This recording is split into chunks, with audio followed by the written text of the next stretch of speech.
Fourth quarter underway in the Belgrade Arena, and Serbia coming out. I don't think they want to develop any bad habits, and they look like they've got some crisp play here. Brooks gets inside and just did not make the shot. But challenging for the rebound was Stankovic, and now Vitolia has it. Nope, now the ball turned over, and Nystrom.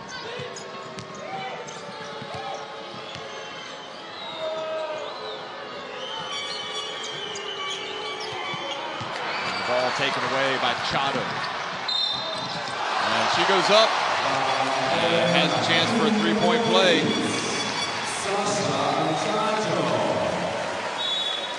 That's going to bring Lloyd back in. Before this tournament, Jeff, a lot of people kind of questioned where will Serbia fall, where, what will they look like at the end of the tournament, because there are a few new faces. Turns out they're unbeaten. Yeah, I said, Serbia playing at home, one, you have a huge advantage. And I said they could kind of be the sleeper team to medal. And sure enough today, I mean, finishing first in the group of death, I think opened some people's eyes. But then this performance that they have put on so far in this game, if people don't believe this can't be a gold medal team, I don't think they know women's basketball. I think there's no doubt.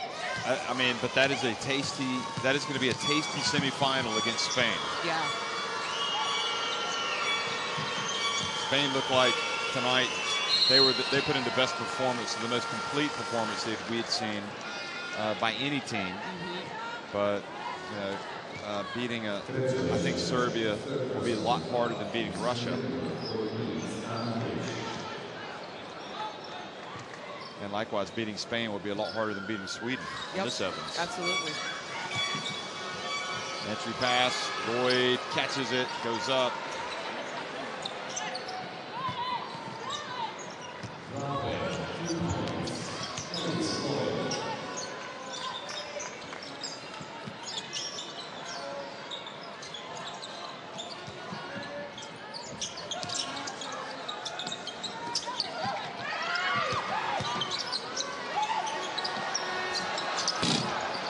Front of the rim, good box out. And I think the foul called on Eldebrink. So 4 fouls on Ellen Eldebrink. Oh. Again, I said the person who's more aggressive usually gets the benefit of the doubt, and I think that foul might have been on Jovanovic, but she was more aggressive going after the ball and put Eldebrink in a situation where it made it look like she fouled, to be honest.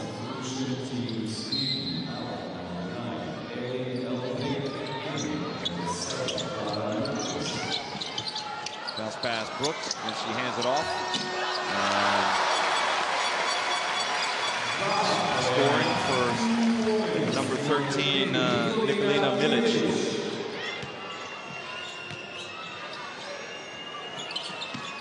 One-fifth, the 19-year-old, Lloyd. One thing that we haven't talked about, this will still be an important game coming up for Sweden on Saturday, in a couple of days, because if they win that, absolutely, they could go to the Olympic qualifying tournament.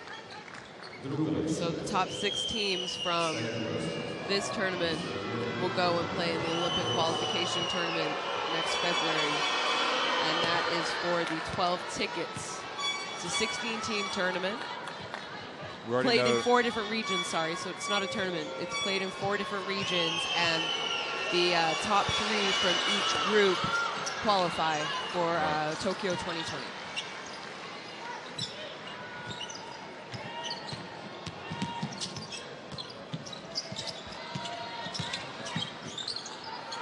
And in those groups, you could have a mixture of European teams, Asian teams, America's teams, Africa's teams. Yeah.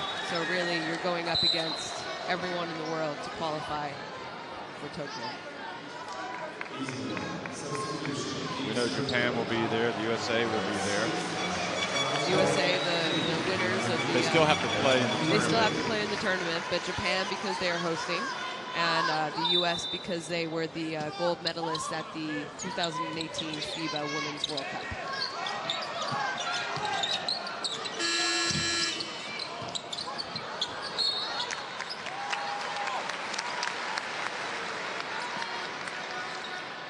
And you know, if you're Sweden right now, God, you kind of just want time on the clock to click off faster than it is. And you know, I think it's also important for Coach Gomez to realize that he has a game on, him and his team have a game on Saturday. And you got to think about the legs, the tired legs. This Sweden team has played one more game. Brooks with the off one foot buzzer beater. You know, at what point does he kind of go to his bench because he wants to rest, you know, some of the players because they have a big game coming up on Saturday to qualify to finish top 6 in this tournament? I mean, do you pull Lloyd? You know, your entire starting 5 you take out. I mean, he has 4 of them out already. Lloyd is the only one who started the game and is still in.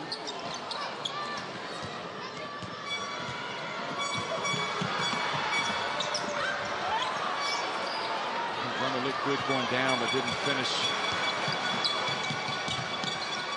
Ivanovic hands it off to Petrolia. Ivanovic with a nice pass there. Let's not forget the steal that she had in a group play against Belgium with, what, 10 seconds left, more or less? Yeah. And won it for them. Sealed the win for them. No, sorry, it was a tie game. And she stole the ball. And then,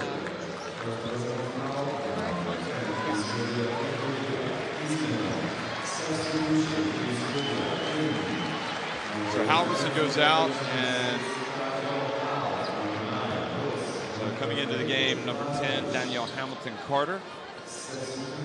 Played, I remember that famous game in 2013 in France. Lloyd.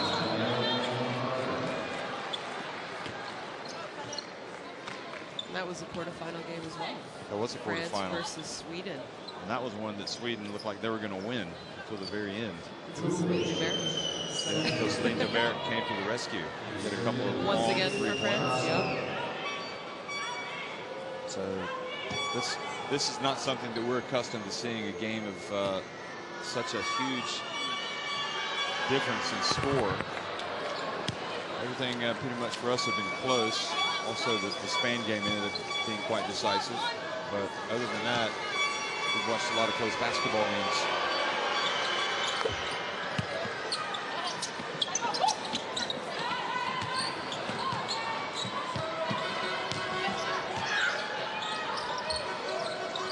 Well, it'll be imperative for Sweden to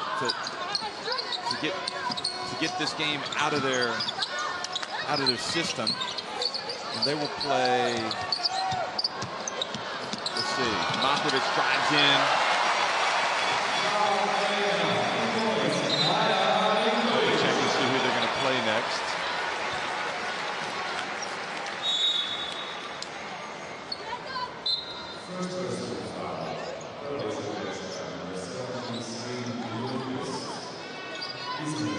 They will play Belgium. There you go. So that won't, you wouldn't think that would get any easier for them.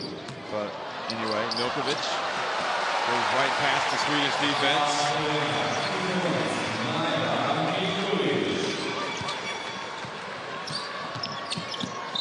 Lindqvist drives down the lane and scores. We'll get a chance for a three-point play.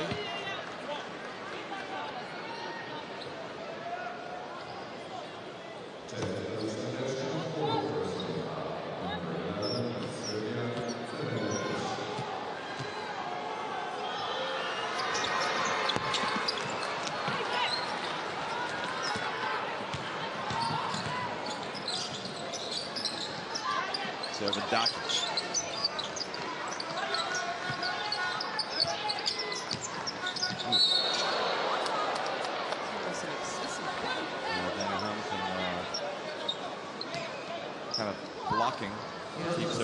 much out of the lane.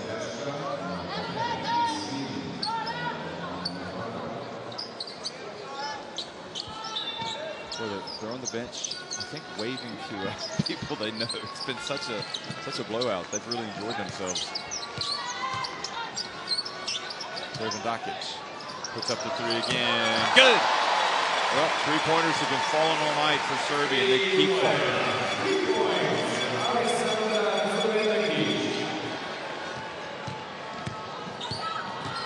She's only averaged 3.7 points for them so far in this tournament. And tonight, 8 points. So she's doubled her. Which is surprising because she's a quality player. Yeah, but I mean, you have Petrovic, you have Brooks, you have Dabovic, who have all played well, who have all been Felice Lloyd with the three finally. You know, she's playing alongside players who she doesn't mind playing that role. You know what I mean? So she's okay with Petrovic taking the shots, ball going to Dabovic. Another one. Well, he can knock him in. Serving Dakic. She's also another player who's going to have the WNBA opportunity after this tournament, I believe, is what I heard.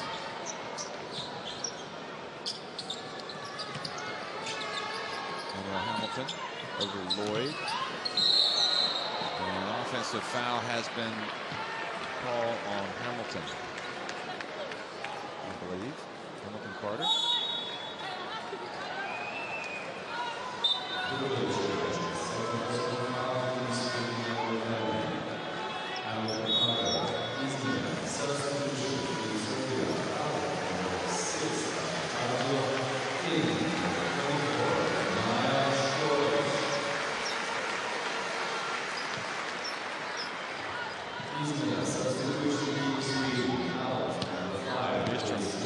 Back in the game.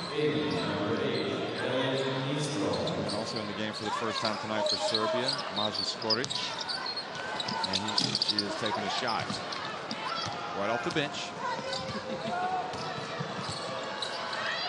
You know, shots are falling, so why not if you're this Serbian team?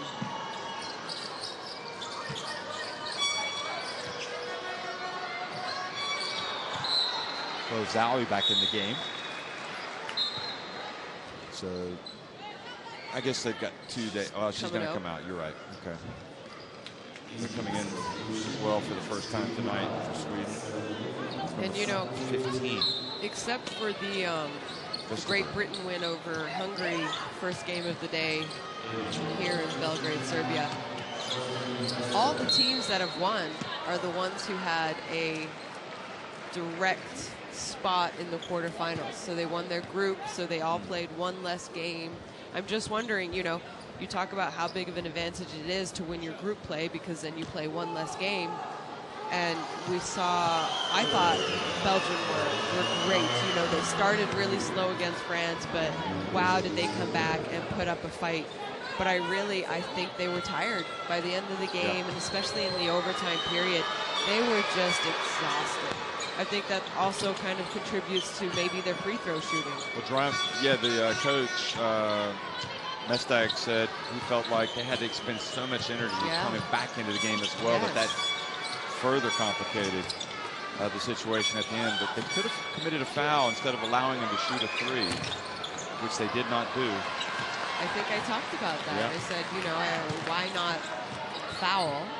And then they only shoot 2 free throws instead of getting an opportunity to shoot a 3. But, you know, that's kind of, some coaches would rather do that. Some coaches would rather rely on your defense. Yeah. And really, it was the offensive rebound. Yeah. I mean, I think it was Endi Miam who was the one who was able to tip it back out. And Rhea Hartley nailed that dagger of a 3 to tie the game. And then there was still 10 seconds left. 7 seconds left. Yeah. And Belgium couldn't even get a good shot off. Yeah, they couldn't, They had their chances. Yeah, absolutely. And that was after a timeout. Stanichev does not, Sweden do not get the ball across midcourt. So good job, Stanichev, playing defense. 24 turnovers against Sweden, 12 for Serbia. Yeah, probably when you look back on it, I mean, Belgium had a you know, in the end, they had to play in the group of death. You know, maybe it was a bit tough on them late in that contest. Things didn't quite go their way, and they paid the price for having to go through the qualification for the quarterfinal. They expended a lot of energy against Slovenia, who I think play a beautiful style of basketball, very fast-paced, and it tired, really. Belgium looked tired at the end of that game. They did get down early to Slovenia, so again, they had to sort of dig themselves out of a hole and expend a lot of energy. Like you said, when you do get down, you spend more energy than you normally would playing up or, you know, playing even. So Sweden, you know what? I don't know. I mean, as a coach, do you even think about showing the players the game tape on this, or you just kind of think, you know what, we gotta get something from this tournament? I wouldn't think about this game moving forward. You know, they play Saturday. We know that they play Belgium Saturday. You're gonna go home tonight. You're gonna eat as a team. Maybe get some treatment for those who need some treatment. You're going to go to bed, and then tomorrow you're going to wake up, and it's a new day, and it's a day where you start preparing for Belgium, and that's the only thing that you're thinking about and looking at moving forward. Maybe later on as a learning tool, you're going to bring back this game and talk about some things that maybe you should have done, you could have done differently. And I'm sure Francois Gomez is going to look at this and maybe say, oh, you know what, my scouting or my game plan wasn't the best either. So you will learn from this experience, but maybe not tomorrow and not in this tournament. I guess where you're going to be disappointed, it just seemed like they weren't quite ready. Yeah. Emotionally. Yes. For the game. It was as though they weren't expecting Serbia to come out like they did. Yeah. Which you're playing against the home country in front of thousands of fans. Against a team that in 2016 were bronze medalists at the Olympics, gold medalists in 2015 at the women's Eurobasket. So you got to expect. Well, Skorich stop raining. Skorich joins the three-point shooting parade that was Serbian basketball tonight. 14 of 26 from three-point range. Eastern comes in for the layup. You might look at that and say, well, nobody could have beat Serbia tonight if they're shooting 14 of 26, but that would be the furthest thing from the truth. I mean, it was about their attitude, the way they came out hungry to dominate, to play hard. They want this to be a special summer, and for it to be special, they need to win the title, and they've got to be ready to go. They've been in this long enough to know what it takes to win.